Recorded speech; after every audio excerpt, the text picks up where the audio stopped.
Hi there, I'm Michael Bott. And I'm Rupert Soskin. Welcome to another of the Calanais Conversations. We're the Prehistory Guys, and today we're talking with Dr. Rebecca Rennell and Dr. Emily Gall, both archaeologists lecturing and working with the UHI Archaeology Institute, based at the Northwest Hebrides campus in South Uist. Now, aside from her teaching, Becky leads on a range of archaeology projects, including Scotland's Islands Research Framework for Archaeology, that's SURFA, and the Uist Virtual Archaeology Project. Emily's research involves coastal archaeology and human-environment interactions in Scottish islands. More recently, Emily's work has focused on digital heritage and creative dissemination of archaeological data as project coordinator of the Uist Virtual Archaeology Project. So what follows is a short conversation we had with them to chat about their work. Becky, Emily, thanks so much for joining us. Welcome. And listen, before we get stuck in, why don't you tell everybody a little bit about yourselves and the work you're doing with regard to Outer Hebrides archaeology? Okay, shall I start? Yeah, on you go. Okay. My name's Becky. We both work for UHI Outer Hebrides, and we're based in Uist, the islands of South Uist. And we teach at the college, we teach archaeology, but we're also engaged in quite a wide range of different archaeology-related projects. Yeah, so we're part of the UHI Archaeology Institute, so we teach various elements, mostly prehistory, so we're very much prehistorians by background, by training, and it's what we love. And so Becky is engaged with various projects, and some of them we work together on, some of them we work separately on, and the main thing that we've been working on the last few years together is Uist Unearthed, which I think we'll talk a little bit more about. Yes, we will, yeah. You're also currently coordinating the Scottish Islands Research Framework for Archaeology. What's that, SURFA? So what's this all about? Tell us about this. Okay, well, some of your listeners might be aware that in Scotland we have a national research framework called SCARF, which is coordinated by the SOCANTS team.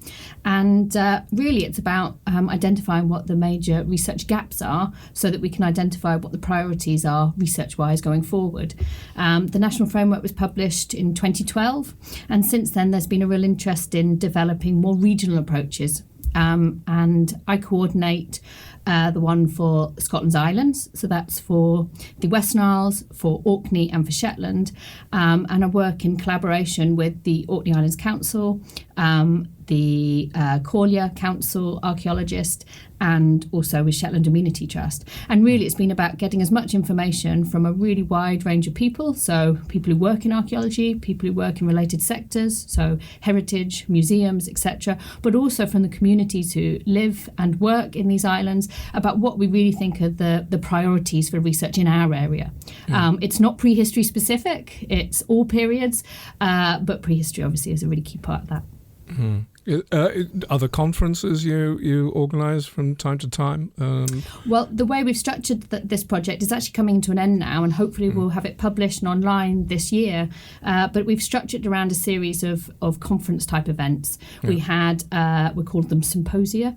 We had a symposium in North Uist in 2019, which was really, really well attended, the first one that we had, in January, which was quite a risky time of year to invite a lot of people to Uist, but we managed to get away with that. Later that year we had a similar event in Shetland, in Lerwick, and then a bit of a gap for obvious reasons, and then 2023 we had our final event in Kirkwall in Orkney. So through those three events we've engaged a huge amount of people, and really just asking that question, what do you think we should be concentrating as researchers, what should we be concentrating our efforts on for the next 10 years or so? How many other research frameworks are there in Scotland, Becky? That's a very good question. I'm quickly trying to count them in my head. You are one of many, anyway. Yeah, we are one of many. And the idea is that very soon there will be a regional research framework for every single part of Scotland. Right. But the interesting thing, and I think what makes SURFA kind of different, is that it's the three island councils working together, which is a really good thing.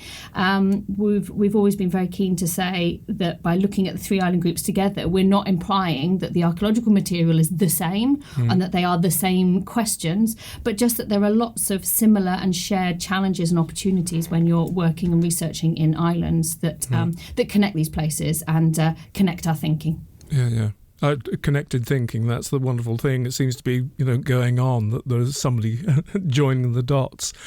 Anyway, let's move on, to the main thing that I know you both work on and have a huge amount of enthusiasm for, and that's your Uist Unearthed project, augmented reality project. It sounds like quite a mouthful. Where to begin with explaining the concept and what the technology, etc., that it's based on.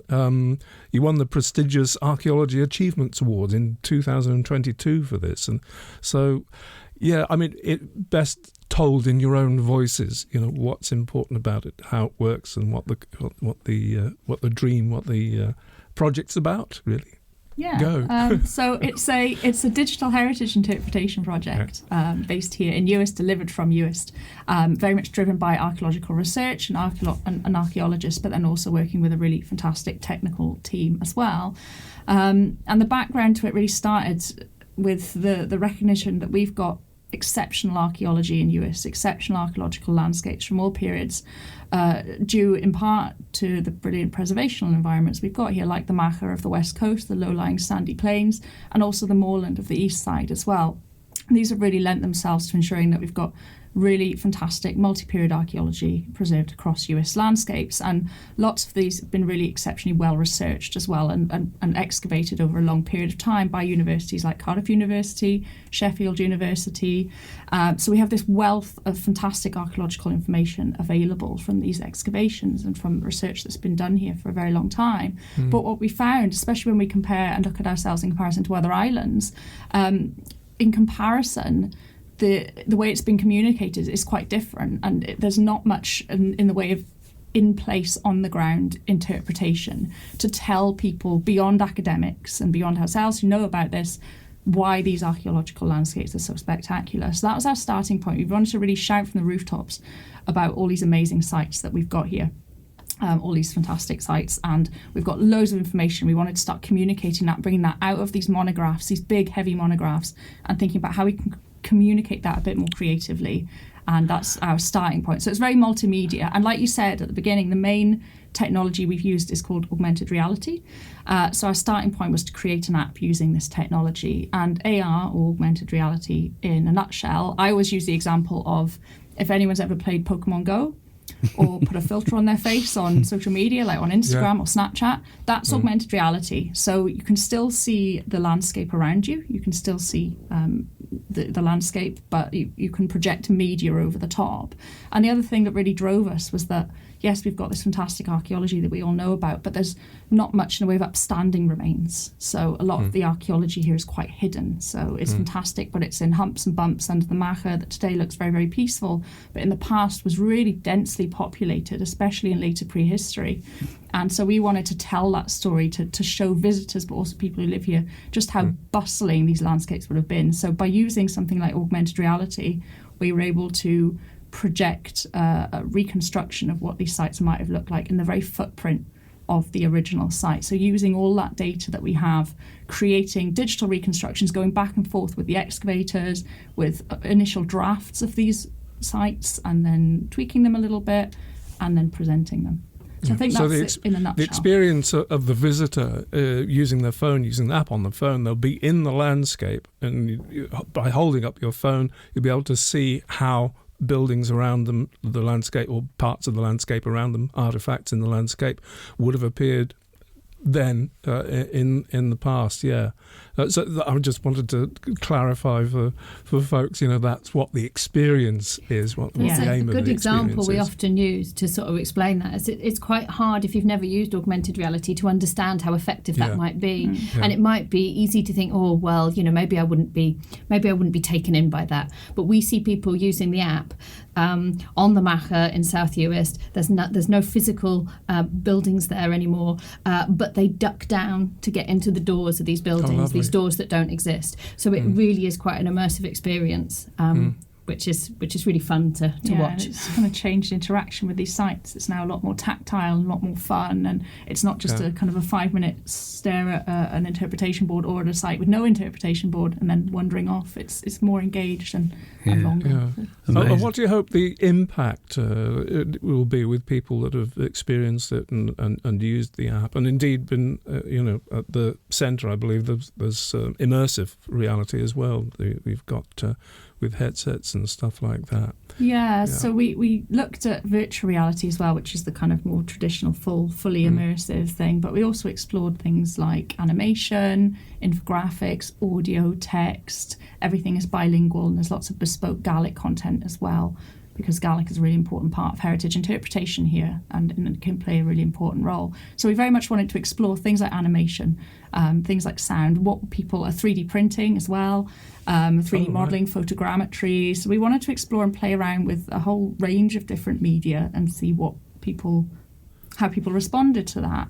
Yeah. And I think that's been the biggest impact, just in terms of what people have responded to the most. I think it's probably the animations have been really successful, but also just seeing that full life-sized augmented reality reconstruction in the landscape. People are really awed by it. And we mentioned visitors as being, we wanted to showcase that to visitors, but also our communities here in Uist have been a really important audience as well. So since the impact I think we're most proud of is that this app it's an asset in its own right, and it's used for youth groups, community events. Without us at the beginning, it's maybe us kind of pushing it, saying, do you want to use this? But now people just use it. It's an asset in its own right, which has been fantastic. A last question about the Uist Unearthed is, what have you yourselves learnt through the process of designing this, basically? And I know that there's a difficulty between getting authenticity into what you're doing and what the visitors are experiencing at the end, and getting that balance right. Has it made you look at the prehistoric sites in a different way, perhaps? It's definitely challenged the preconceptions I think I had about what these structures look like when you actually build them in 3D. It's very different from reading an archaeological, like a stratigraphic narrative in a report or looking at a plan. So I think finally seeing them in 3D was things like the height of the roof and how that would have impacted on the height of the door and the height of the walls and things like that. So structurally that really challenged my understanding of it, I think. I think as well, we both are prehistorians, as we said, and it takes quite a lot to push me out of prehistory. But the augmented reality model that we have of the Viking Longhouse at Bornish has really persuaded me to push out of prehistory. It's my favourite model. It's my favourite experience. It's a really stunning thing, and just being able to experience the difference of standing in an Iron Age roundhouse and just that very basic but really fundamental change and shift to a longhouse, a rectangular building. That's just quite a powerful experience. That's meant quite a lot. Great. Fantastic. Well, something I really want to ask you about is you've got plans for the Neolithic chambered tomb at Barpa Langais on North Uist. Can you tell us about that? What are you doing there? Because that's a site that I'm particularly interested in. I'm pleased that you're interested in that site. A really different project again. The chambered tomb at Langais is our best preserved Hebridean type. It's a very specific type of chambered tomb that we find here. It was the best preserved example that until relatively recently people could still go into. The chamber was still intact, and it was the only one of its kind that had that level of preservation. And in 2011 the chamber collapsed. I've been working with a structural engineer who's identified the main cause of that, which is a fracture in one of the lintels that's then putting pressure and pushing outwards. The integrity of that internal structure is very vulnerable and will collapse at some point fairly soon. So there's a group of us who've been trying very hard to persuade Historic Environment Scotland that we need to we need to conserve that chamber. It's quite a challenging project because of the nature of the site, but what we feel is really important, and working with the Common Estuary, that's the local historical society, there's a really strong feeling in Uist that this monument and the ability to go inside it, that sensation, of sort of dropping your shoulders in order to squeeze into that space and understanding these tombs from that very experiential perspective, that's crucial to this monument, and we'd like to find a way to retain that. That would mean removing some of the material, fixing that broken lintel, and then reinstating it. So it's a really substantial project, and one that doesn't come without challenges, but that's something that we're looking at putting together. Yeah, it is really exciting. Have you got any kind of schedule on that, or is it very early days yet? No, it's not early days at all. Myself, John Barber, who some of you will be aware of, I'm sure, and Angus McNabb, who's a structural engineer, we've put together a very detailed project proposal. It's just about trying to make that fundable. Sure. Right. Okay. Well, it's a question of watch this space, in other words, yeah. Well, we wish you the very, very best with that and with everything else you're doing there. Sounds fascinating. I'll tell you what, well, it would be very much on our cards to make a visit to Uist at some time in the very near future, because it's something missing from our adventures so far. So hopefully we'll be able to make it there in the not too distant future. Becky, Emily, it's been fantastic talking to you. Thank you so much for your time. And for the moment, thank you again. And so bye-bye from me. Bye-bye from me. And Thanks very much. Bye. Thanks a lot. Bye-bye. Cheers. Cheers.